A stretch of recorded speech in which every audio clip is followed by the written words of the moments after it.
Friends, now we learn about 10 business commandments. Credit goes to Philip Kotler sir for giving us this brilliantly curated 10 commandments.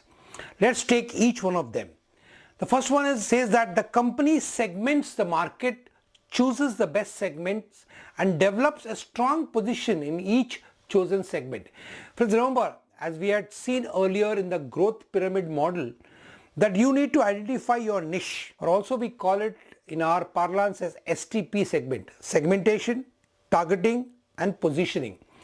Because each company has got their own unique ability, their core competency, and you have to identify as to which is that most prospective, the most prosperous, the most growing, the most profitable segment where you can target to acquire a dominance in that particular segment. And that's exactly what the first commandment talks about.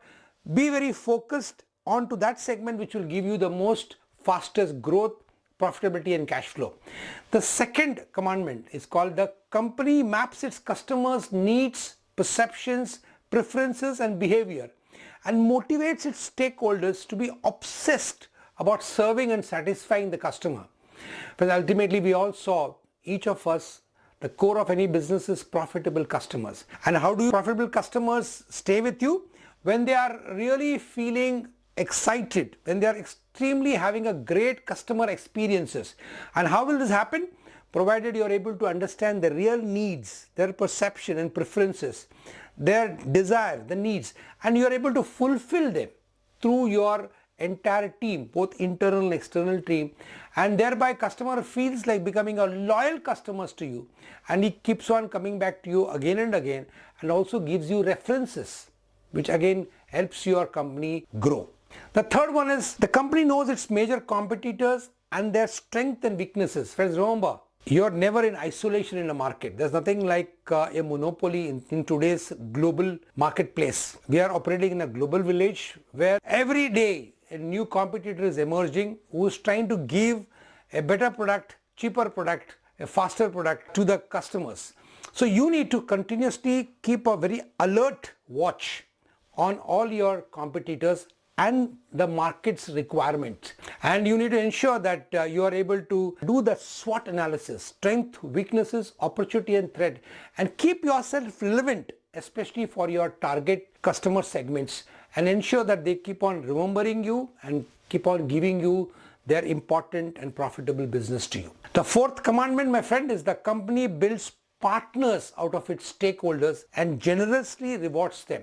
But this again comes to that same point that business is a team game, and you have got team both internally and externally, and you have to ensure that your team is motivated, is loyal, is committed, is united, and this is very, very important. And you have to ensure that your team is generously rewarded and they get their dues for the hard work. And once if you are able to ensure this, a strong team can create miracles, because together everyone achieves miracles. The fifth commandment, my friend, is the company develops systems for identifying opportunities, ranking them and choosing the best ones. But it is always said, luck is nothing but your alertness to the opportunities passing by. And for you to be the first one to grab the opportunities passing in the market, you need to have systems. You need to also have a system of ranking them so that the most appropriate, the most growing demand, the most biggest opportunity, you are able to latch on to them, and thereby you are able to ensure that your resources are well utilized towards accomplishing your organizational goal. Coming to the sixth one, the company manages a marketing planning system that leads to an insightful long-term and short-term plan. And they say that if you fail to plan, you plan to fail. So planning is very important. And why do we do planning? Planning is done in order to ensure that your resources are optimally used and put to best uses. And this, you need to have both the short-term and the long-term planning, and you need to follow that PDCA cycle: plan, do, check and act.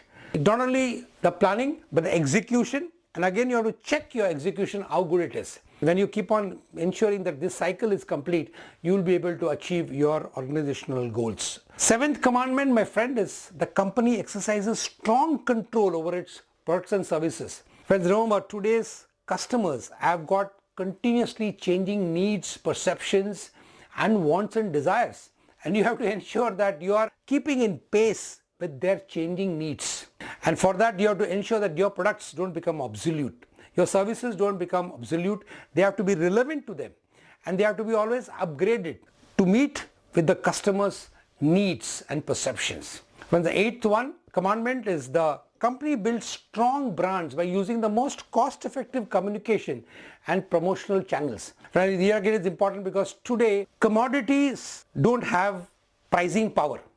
Brands really have the pricing power. So if you really want to get good ROIs, you need to have a brand which is well known to the people and which is in demand. So you can have a pull marketing instead of a push marketing, and ultimately it's very, very important for you to create a brand, and brand is nothing but a statement of your commitment in terms of delivery, in terms of innovation, in terms of creativity.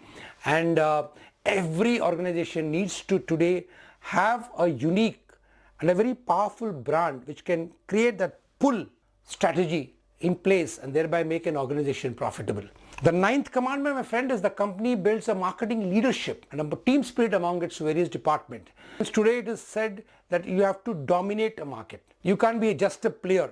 It is said that you should be in the first 2 or 3 ranks in terms of your market share ranking. Because it is said that if the topmost company has got 100 unit sale, the second one will have 50, the third one will have 25. So if you don't have a market leadership, over a period of time you will not be able to sustain yourself, you will not become relevant, and you will automatically would be thrown out. So you need to ensure that in whichever segment you are there, you occupy either the first or the second rung, so that you continually have a higher revenue, income and profitability. The 10th and the final commandment which we all want you to remember is company constantly has technology that gives it a competitive advantage in the marketplace. Friends, technology is growing at such a phenomenal rate that today technology has made even the biggest of player and the smallest of player, they have given an even platform. Today actually the technology is so powerful that sitting in a garage you can compete with a worldwide big organizations as well. That is what is the benefit that technology has given, and any company which does not leverage technology will become obsolete.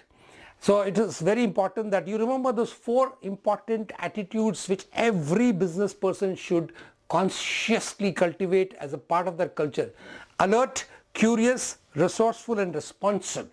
And you need to be ensure that using these 4 proactive attitudes, you are able to leverage all the technology which is available in order to ensure that you have a competitive advantage. You are able to reach all the prospective markets in the most cost-effective way to service your customers in the best way in which, so that you can have a market dominance and thereby have a continuous stream of revenue, income and profit, thereby ensuring the safety, security and sustained growth of your organization. Thank you.